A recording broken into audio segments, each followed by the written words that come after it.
Hello, my wonderful viewers, and welcome to another episode of Betty Adams Overanalyzes. Today, we are going to take a look at Transformers Earthspark and answer the question that's been burning in everybody's minds.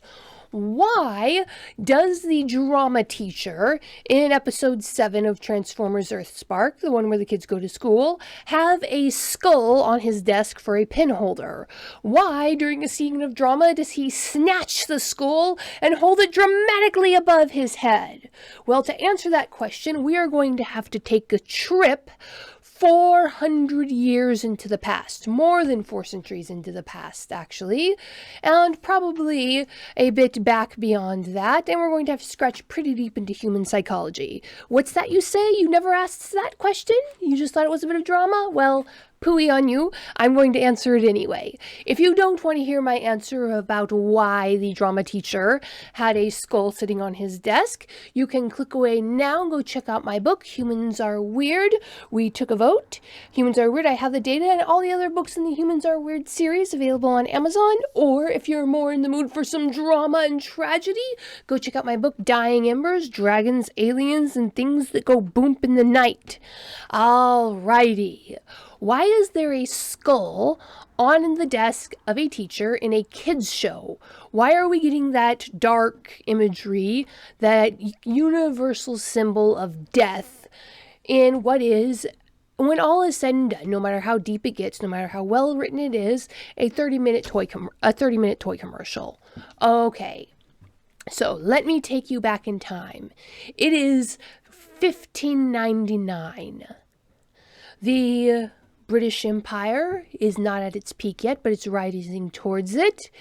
And in the city of London, a playwright by the name of Shakespeare is working on his play.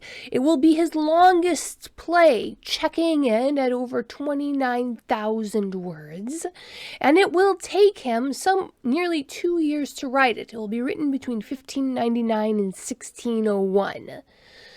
And this play is probably going to be his greatest play, the most meaningful, the one that will leave the deepest scar on the psyche of the population that he writes for, because it's not just going to be a murder mystery, which is what it is on the surface. It's not going to be a ghost story, which is what it starts out as. It's not going to be a family drama. This play, Hamlet, written by Shakespeare, is going to eviscerate all of the psychological turmoil of a world moving out of a primitive nature into the Industrial Revolution, into the Scientific Revolution.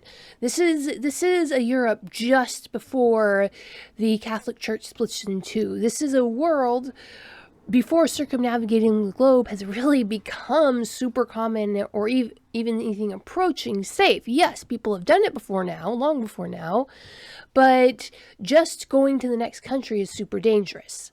But everything is changing. Technology is changing. Plagues cross the land on a regular basis. And into this chaos of philosophy and scientific advancement, Shakespeare drops Hamlet. If you've never had a chance to sit down and actually read through Shakespeare's Hamlet, don't worry, you know the plot. As long as you've watched The Lion King. People basically said The Lion King, when they made The Lion King, they said, let's do Hamlet because it's in the public domain, but we'll make everybody lions instead of people. So what happens in Hamlet?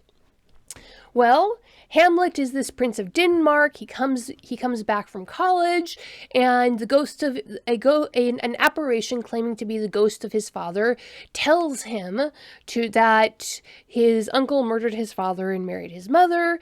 And then the rest of the play is Hamlet trying to prove that this happened using logic and reason, and everybody breaking down and a lot of people getting murdered. It's got a pretty high body count.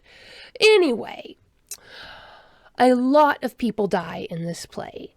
And one of the most telling scenes, one of the scenes that became to be associated not only with this play, but with Shakespeare, with the English language at what many people consider to be its height, with drama, with theater, not just any theater, but the highest quality theater that could be produced was this one scene where Hamlet is walking through a graveyard. It's often called the graveyard scene.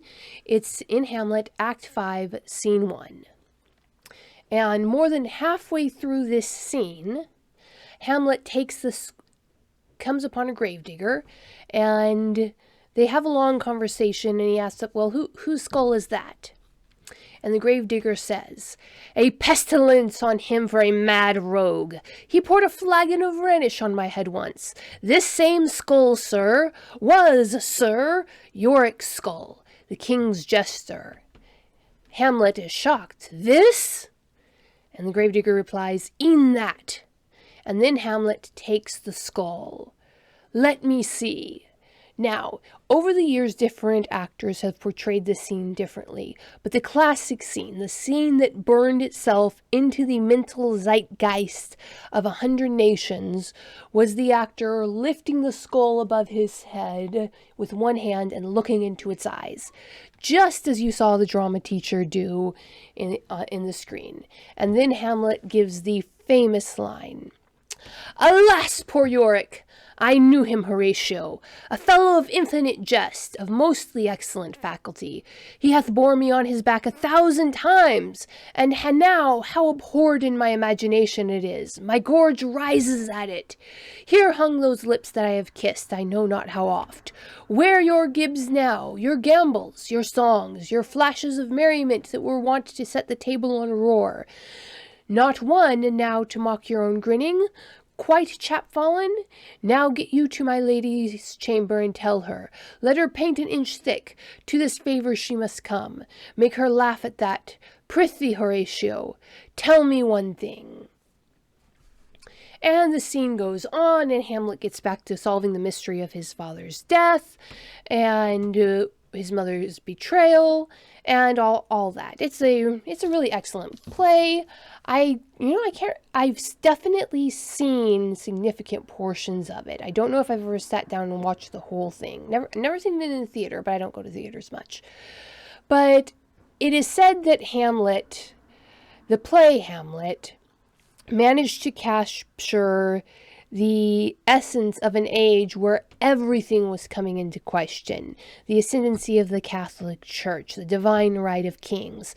This play was written only about 170 years before the revolutions in the American colonies, and then the following revolutions that would eventually tear the British Empire apart and cause the falls of all the great empires of the time. So this is an era of upheaval.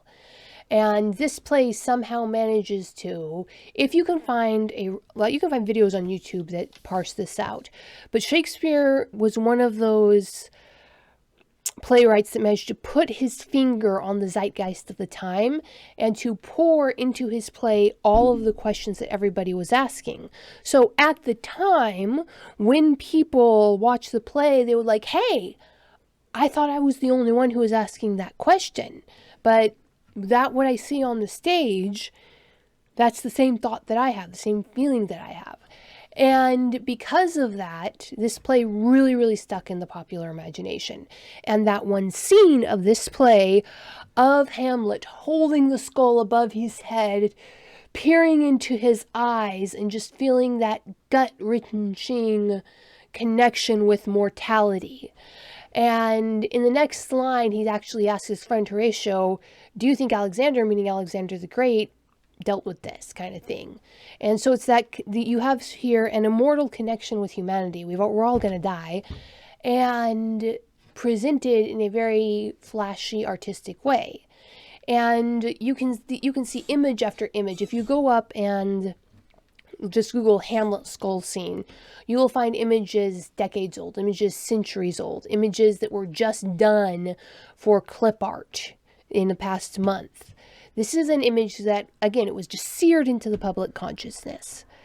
And when any of these old things, it's a reference to, it gives anything it touches a flavor of high drama, of art in the fancy sense. And so, to bring this to a close. That is why in episode 7 of Transformers Earthspark, a Transformers cartoon, which is, of course, as we all know, 30-minute toy commercials, you have the drama teacher with a very clear human skull for a pin holder, and a drama teacher who snatches that skull up in a moment of drama and lifts it above his head while peering into its eyes dramatically. So, what do you think, my wonderful viewers? Is this deliberate on the creator's parts? Are we actually going to bring in some of the deep philosophical questions in Hamlet?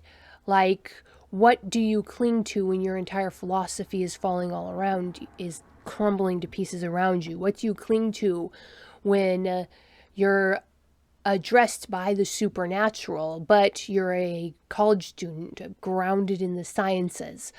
What do you cling to when the world is falling apart around you?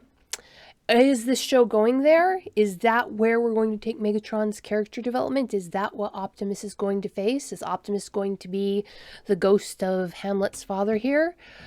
Or was this just a theater kid referencing one of the most common, deepest inscribed images in the zeitgeist of the English-speaking theater? Tell me what you think in the comments below. How deep does this rabbit hole go? Remember to go check out the links below the video for a copy of my book, Humans Are Weird, or Dying Embers, whether you want to laugh or cry. There's another symbol for you. The laughing face and crying face associated with theater. Humans Are Weird is the laughing face. Dying Embers is the crying face. Hit that like and subscribe button, and peace out, my wonderful viewers.